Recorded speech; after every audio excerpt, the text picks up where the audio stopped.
Kaylee from the blog The Simple Cozy Haven. Today's video is going to be all about how we built our DIY Roman clay fireplace. We started this project when we first moved into this house about 2 years ago, and I am just now getting around to putting all of the footage together and filming this for you. But now I can also talk about things we wish we would have done differently and some changes that we actually did do recently to give the space a little bit more functionality for us. But before we jump into all of that, I wanted to thank you for tuning in to today's video. If you are new here, I'd love for you to subscribe to my channel. I have been sharing our DIY projects and our home for about 6 years online, but I'm just now getting into YouTube. If you are already subscribed, thank you so much for being here, and I hope you enjoyed today's video. If you want to see more content like this from me, hit that thumbs up button and leave a comment below so I know what content will serve you the best. I am truly so thankful for any and all support I've gotten on here, so thanks y'all. So this fireplace was overall not an expensive project materials wise, but we did splurge on the TV in the back, which is a frame TV, and also the electric fireplace insert we went with. And of course, I'm not factoring in any of the cost of tools because we've had these and they are definitely an investment for us. But I would say that materials came in around $300 for this project, which is not bad when you consider the impact that this fireplace has on this space. When we were originally planning this fireplace build, we were planning to have a gas insert. However, now looking back, I'm glad we did not go with the gas insert because we live in South Alabama and our winters are very mild. We may have a few weeks of cold weather, but the rest of the year is either comfortable or ridiculously hot.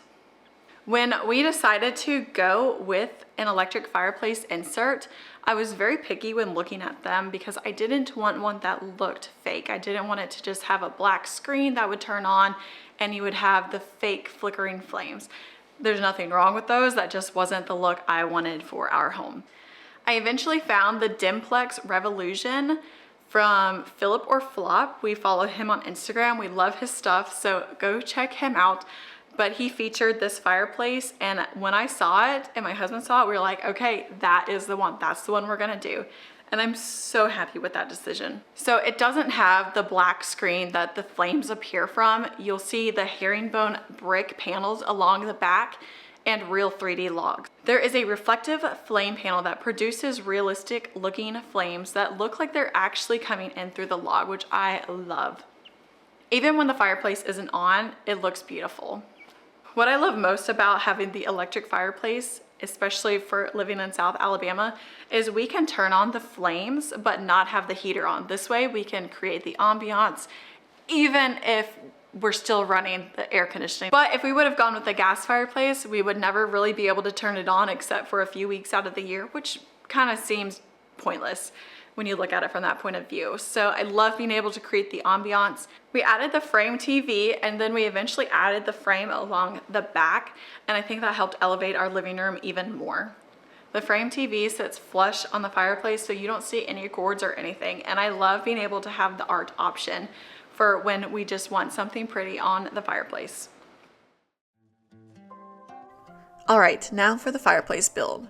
We had a 12-foot space in between the windows of our living room, and at the time we only had temporary furniture in there. So we pulled everything off that wall and started taping out our design. This helped me visualize how it would look, and I definitely recommend that to anyone who is working on a project in their home. We made the base of the fireplace to be 6 feet wide and originally planned for the fireplace to come out about 2 feet off the wall to account for the gas line and insert. We had tried a few different angles for the top of the fireplace, but ultimately went with a 12-degree angle. Once we were happy with the scale of the fireplace, we moved on to removing the baseboard. My husband scored the caulk lines and used a pry tool and hammer to get them off the wall. Once the baseboard was removed, we started building the frame of the fireplace out of 2x4s. We created the bottom box and attached that to the wall with wood screws into the existing studs.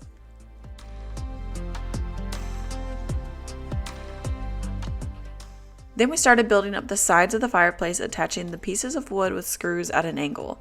If you're newer to woodworking, a pocket hole jig would work perfectly to create these strong joints.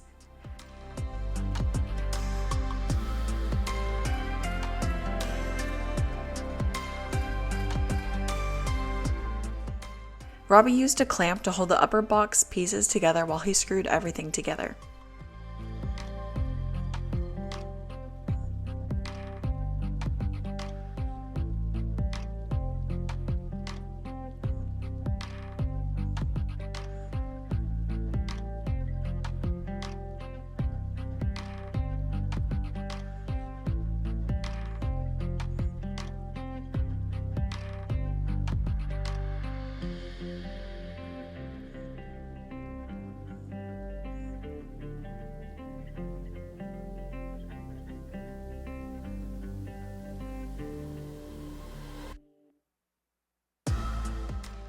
Once the entire base of the fireplace was built, we were feeling like it was way too large of a footprint for our space.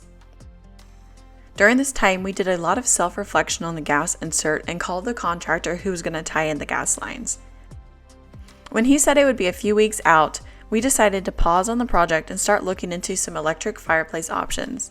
When we found the Dimplex Revillusion, we decided that that was the way to go for us, and looking back, I'm so glad we did. With the electric fireplace insert, we could cut the depth of the fireplace in half, which felt much better in our space. So now the fireplace only has to come about 13 inches off the wall.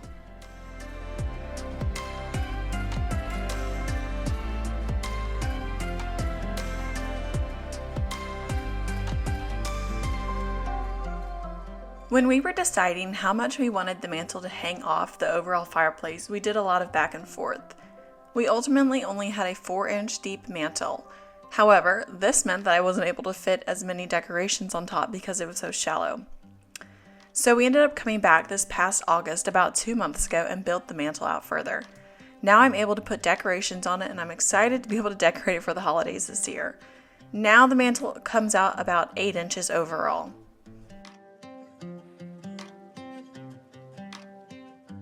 Because we knew we wanted the top of the fireplace to have a 12-degree angle, we cut the bottom of the 2x4s that would make that structure at 12 degrees and created another box, if you will, for the top.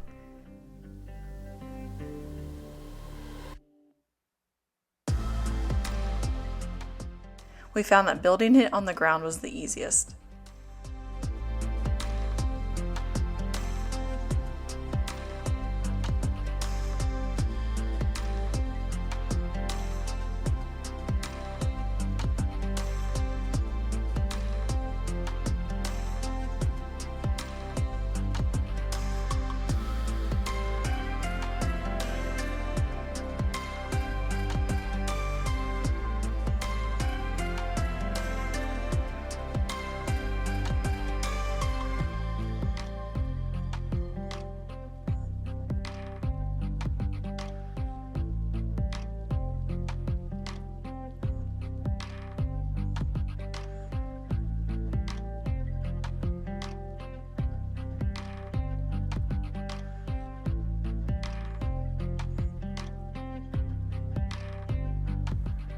Then we started the frame for the fireplace to sit in. We added a horizontal 2x4 that would be a place for the fireplace to clip onto.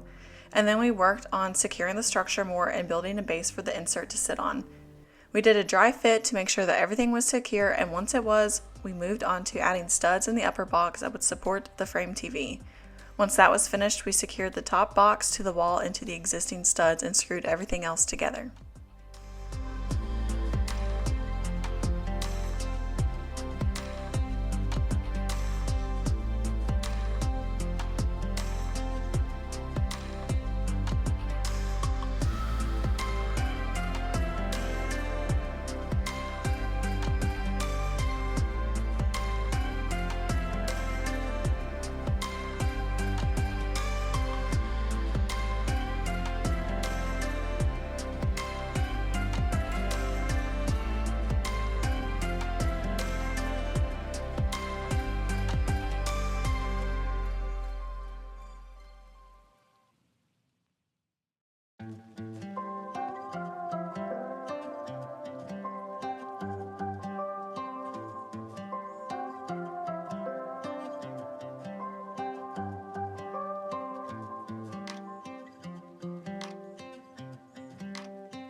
It was finally time for drywall. Since we planned on using a Roman clay product, we needed the finish to be smooth, which is why we went with drywall.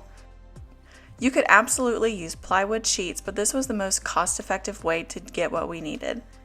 And this was our first time working with drywall on a new build project, and it was definitely not easy.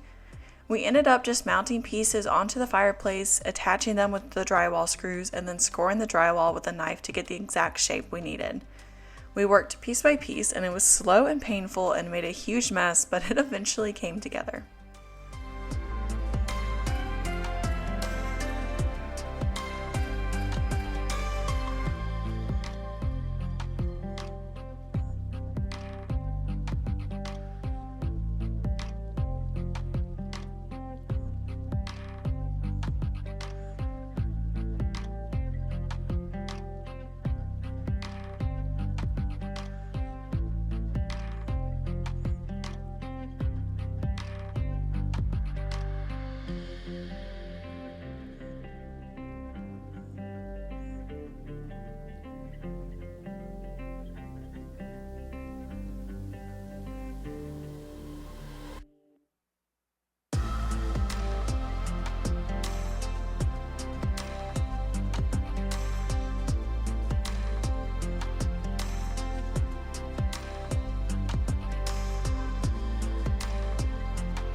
We mounted the brackets for the frame TV per the directions and used a hole saw drill bit to run the cord for the TV through.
I don't seem to have any footage of adding in the corner bead onto the corners of the fireplace, but there are some photos on my blog if you want to reference that. But we just used a staple gun and some drywall screws to place them and then coated everything in drywall mud. I spent the most time sanding all of the mud down to be super smooth for the Roman clay.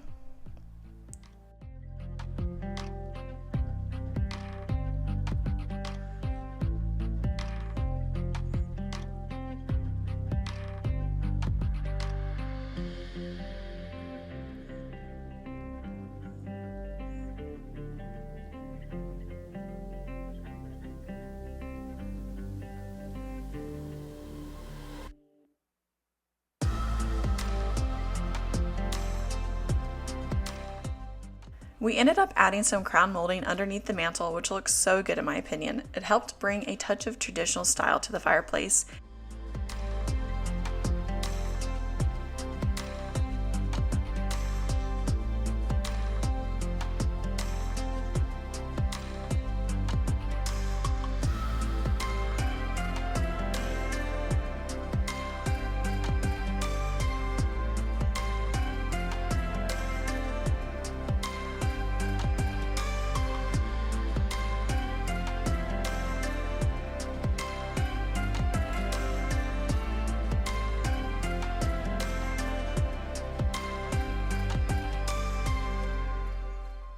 And we added some base cap molding along the floor to tie it into our original baseboards.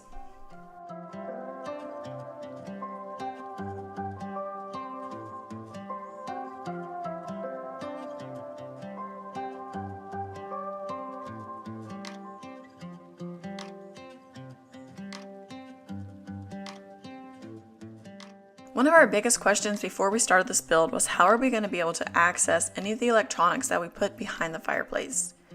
Well, I ended up finding this little door on Amazon that we cut a hole out for on the side of the fireplace, and we can easily access the Wi-Fi box, DVD player, and the TV box if we ever want to plug in our kids' video games. And we've had no trouble with that over the past 2 years, and I love that it doesn't take away from the aesthetic, but it's still totally functional for us.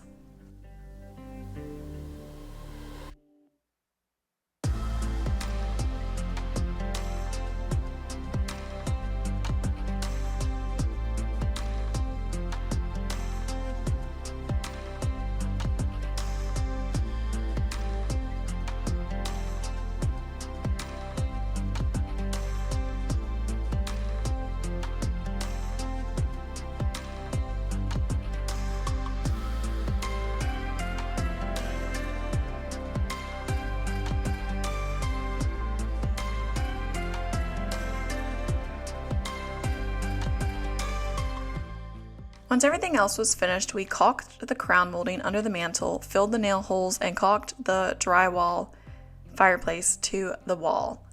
And then it was time to prime the fireplace. I just used a basic primer from Zinsser bin and did 2 even coats on the fireplace.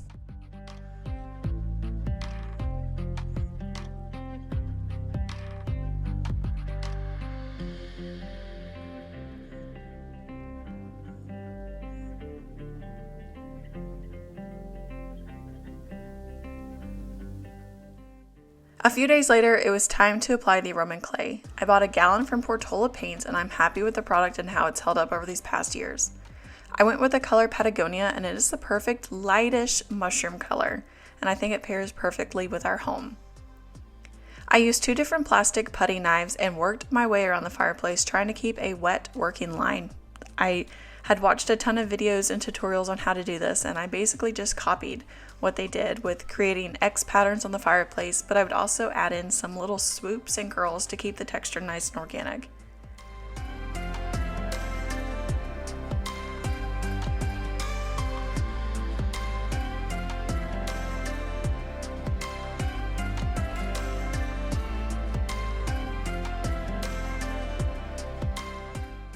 It did look a little wild when it was wet, but it dried down so nice. I ended up doing 2 coats over the course of 2 days, and then the fireplace was finished.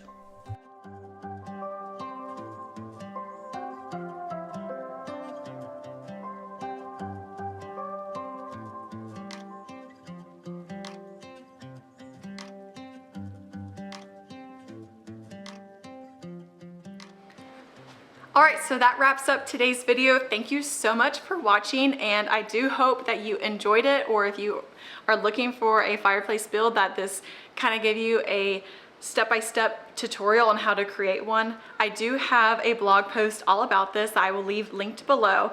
A lot more detailed explanation and all the tools listed and linked. But again, thank you so much for being here, and I hope you guys have a wonderful rest of your day, and we'll talk soon. Bye.